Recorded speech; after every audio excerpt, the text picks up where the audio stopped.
ഇവിടെ നമുക്കൊരു വീട് കാണാം. ഈ വീട് പൊളിച്ചിട്ട് നമുക്കൊരു പുതിയ വീട് ഈ പ്ലോട്ടിൽ പണിയണം.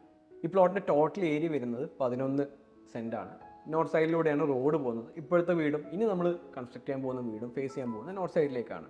അവർക്ക് വേണ്ടിയിരുന്നത് ഒരു 3 BHK വീട്, അവർക്ക് താമസിക്കാൻ 3 BHK വീട്. എന്നാൽ ഫസ്റ്റ് ഫ്ലോറിൽ വീടിൻ്റെ ഫ്രണ്ട് സൈഡിലേക്ക് ഫേസ് ചെയ്യുന്ന രീതിയിൽ 2 സർവീസ് അപ്പാർട്ട്മെൻറ്റ് കൊടുക്കണം. അത് റെൻ്റ് ഔട്ട് ചെയ്യാൻ വേണ്ടിയിട്ടാണ്. കാരണം തൃശ്ശൂർ ടൗണിലാണ് ഈ ഒരു വീട് വരുന്നത്.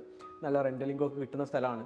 അതുകൊണ്ട് തന്നെ അവർക്ക് 2 സർവീസ് അപ്പാർട്ട്മെൻറ്റ് വീടിൻ്റെ ഫ്രണ്ട് സൈഡിലേക്ക് ഫേസ് ചെയ്യുന്ന രീതിയിൽ അവർക്ക് വേണമെന്ന് പറയുന്നത്. അപ്പോൾ അവരുടെ റിക്വയർമെൻറ്റ്സ് എല്ലാം തന്നെ ഉൾക്കൊള്ളിച്ചുകൊണ്ട് നമ്മൾ ചെയ്തിട്ടുള്ള അല്ലെങ്കിൽ നമ്മൾ ഡിസൈൻ ചെയ്തിട്ടുള്ള വീടാണ് ഈ കാണുന്നത്. ഈ വീട്ടിൽ ഗ്രൗണ്ട് ഫ്ലോറിൽ ഒരു sit out, formal living, dining, kitchen, 2 bath attached bedrooms, patio space ഒക്കെ നമ്മൾ കൊടുത്തു. ഫസ്റ്റ് ഫ്ലോറിൽ വീടിനകത്തുനിന്ന് കയറുന്ന രീതിയിൽ ഒരു ബെഡ്റൂം, ബാത്ത് അറ്റാച്ച്ഡ് ബെഡ്റൂം, ഒരു അപ്പർ ലിവിംഗ് ഒക്കെ നമ്മൾ കൊടുത്തു. വീടിൻ്റെ ഫ്രണ്ട് സൈഡിലേക്ക് ഫേസ് ചെയ്യുന്ന രീതിയിൽ 2 സർവീസ് അപ്പാർട്ട്മെൻറ്റ് കൊടുത്തു. അതിന് സെപ്പറേറ്റ് ആയിട്ടുള്ള ഒരു സ്പൈറൽ സ്റ്റെയർ നമ്മൾ വീടിൻ്റെ ഫ്രണ്ട് സൈഡിൽ കൊടുത്തിട്ടുണ്ട്.